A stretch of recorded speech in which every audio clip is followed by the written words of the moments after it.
नमस्कार, पुष्पाज किचनमध्ये पुन्हा एकदा तुमचे स्वागत आहे। आज आपण पुष्पाज किचनमध्ये गरमागरम थालीपीठ म्हणजेच धपाटे कसे बनवणार हे बघणार आहोत। चला तर मग स्टार्ट करूया। त्यासाठी सर्वात पहिले मी इथे ही पत्ताकोबी घेतलेली आहे, त्यानंतर बारीक चिरून मेथी घेतलेली आहे। हे दोन्ही मी धुवून घेतलेले आहे चिरल्यानंतर।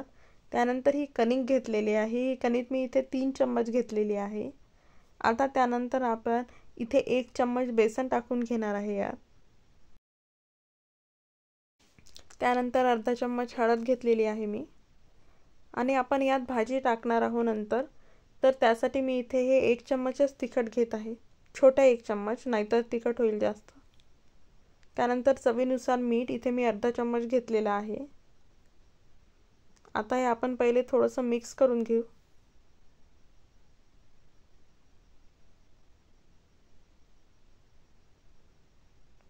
आणि त्यानंतर आता ही मी इथे वांग्याची भाजी घेतलेली आहे। ही सकाळी वांग्याची भाजी केलेली जर तुम्हाला संध्याकाळी खायची नसेल तर त्यासाठी हे थालीपीठ किंवा धपाटे हे खूप चांगलं ऑप्शन आहे।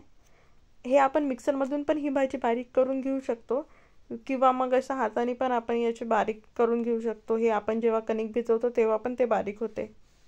तर आता आपण जसं कणिक भिजवतो त्याप्रमाणे आपण हा धपाट्याचा उंडा भिजवून घेऊ। हा जास्त नरम पण नाही जास्त कडक पण नाही, मीडियम आपण भिजवून घेणार आहे। त्यानंतर आपण थालीपीठ बनवायला स्टार्ट करू। त्यासाठी मी इथे हा एवढा मोठा उंडा घेतलेला आहे आणि त्याला घोळण लावून जसं आपण याच्यासाठी लाटी लाटतो पोळी बनवताना तशीच आपण लाटी लाटून घेणार आहे।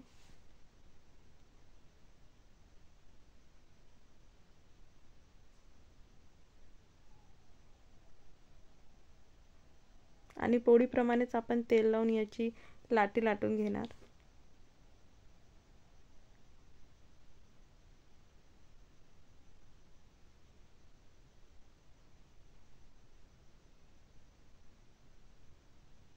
फक्त हे थालीपीठ लाटताना आपण हे थोडं जाडं लाटायचं, पातळ पोळीसारखं नाही लाटायचं, नाहीतर ते थालीपीठ आपलं कडक होईल म्हणून। तर आता आपलं थालीपीठ लाटून झालेलं आहे। आता एका साईडनी आपण हे तेल लावून घेणार आहे, थोडं जास्त पण नाही लावायचं, आणि त्याच साईडला आपण तव्यावर बरोबर ते भाग खाली येईल असं टाकणार आहोत आणि त्यानंतर वरून पण आपण याला तेल लावून घेऊ, म्हणजे कडक नाही नरम नरम येतील। आणि गॅस फुलवरच राहू द्यायचा आणि पहिले पूर्ण एका साईडला आपण होऊ देणार आहे 2-3 मिनिट आणि त्यानंतर आपण परतून घ्यायचा।